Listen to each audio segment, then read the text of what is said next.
There are certain ultra-Orthodox rabbis who claim the Ark of the Covenant is hidden underneath the Temple Mount, deeply embedded beneath the bedrock. They claim that. They think it is close to the dedication stone of the temple, which would have placed the Holy of Holies not where the Mosque of Omar is, but about 70 meters north of it, where the Dome of the Spirits is. And some ultra-Orthodox rabbis, bearing in mind these are Kabbalists, these are mystical rabbis who practice the occult, believe they know where it is, there somewhere.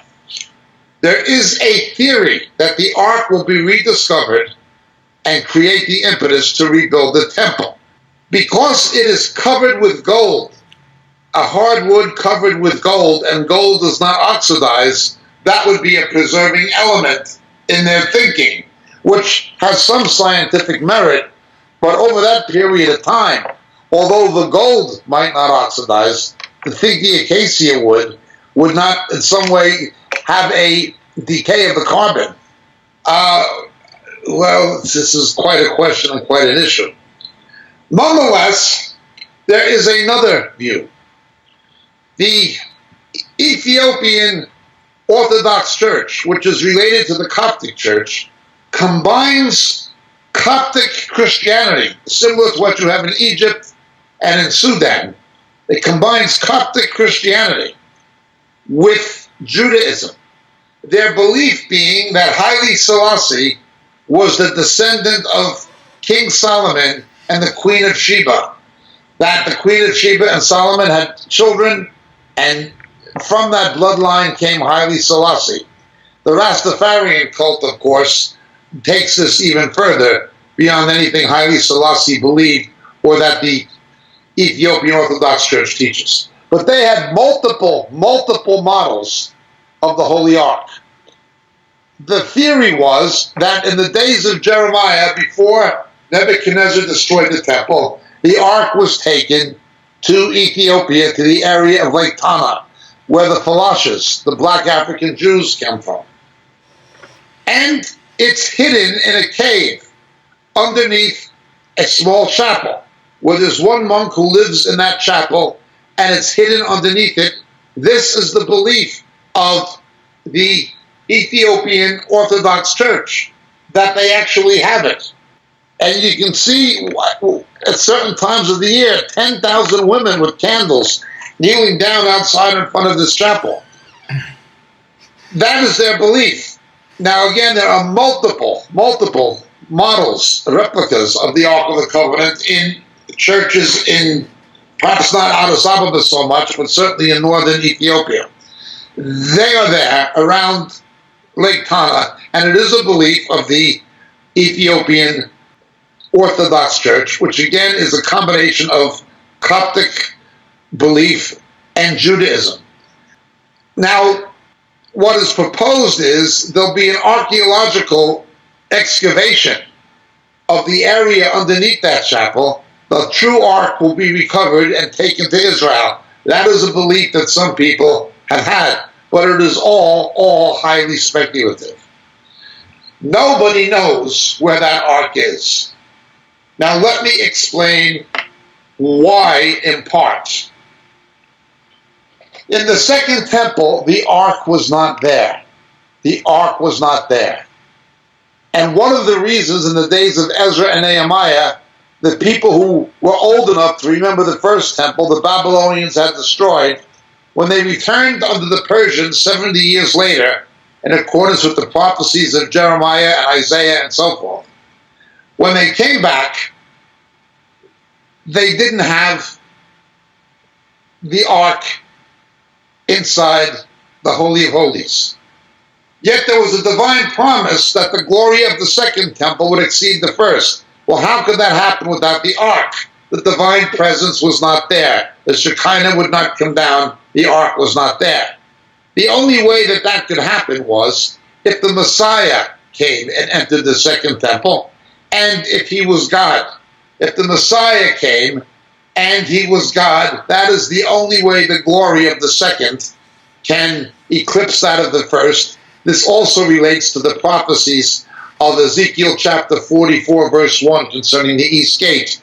We have a teaching on the East Gate available through our website. So it was not there. Now, the gold of the ark, a non-oxidizing metal, corresponds to the deity of Christ. The wood, which was carbon, corresponds to his humanity. He was not half God and half man. He was fully human and fully divine, the gold and the wood.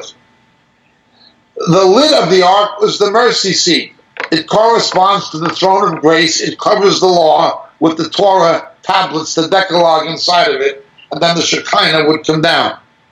As God, Jesus can be omnipresent. He can be in heaven and on earth simultaneously.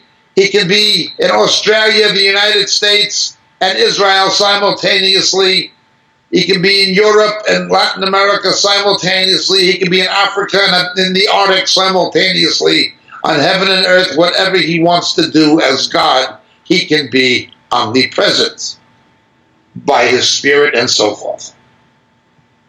But once God became a man, once the kenosis took place, as taught in Philippians chapter 2, he came in the likeness of sinful flesh, even though he had no sin himself. He took ours. He was then limited to time and space as we are.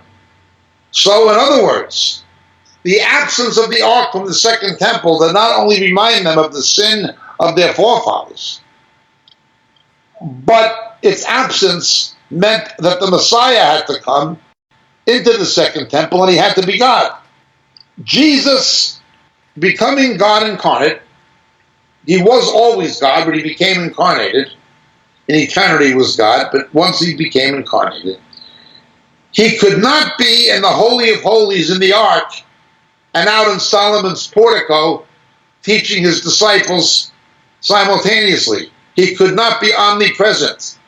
He could not be bilocational or multilocational or trilocational. He could not be in two places at once. Therefore, the ark could not be in the second temple. It could only be in the first, because Christ himself, God who became a man, would enter that temple. But once he became a man, he temporarily limits himself to the same restrictions we have and can only be in one place at one time. He could not be in the Holy of Holies and in Solomon's portico at the same time, concurrently doing two different things in two different locations simultaneously. Thus, the ark could not be there. It had to be removed. Where it went, we have no proof. We know what the mystical rabbis say. We know what certain persons in the Ethiopian Orthodox Church say.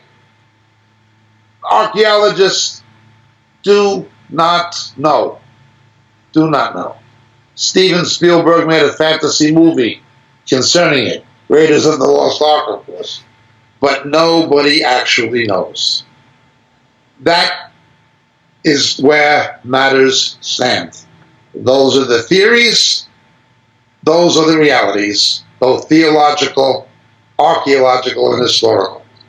I hope this clarifies matters. Thank you for your question. My name is Jacob Prasch. God bless to all of our friends in Nottingham.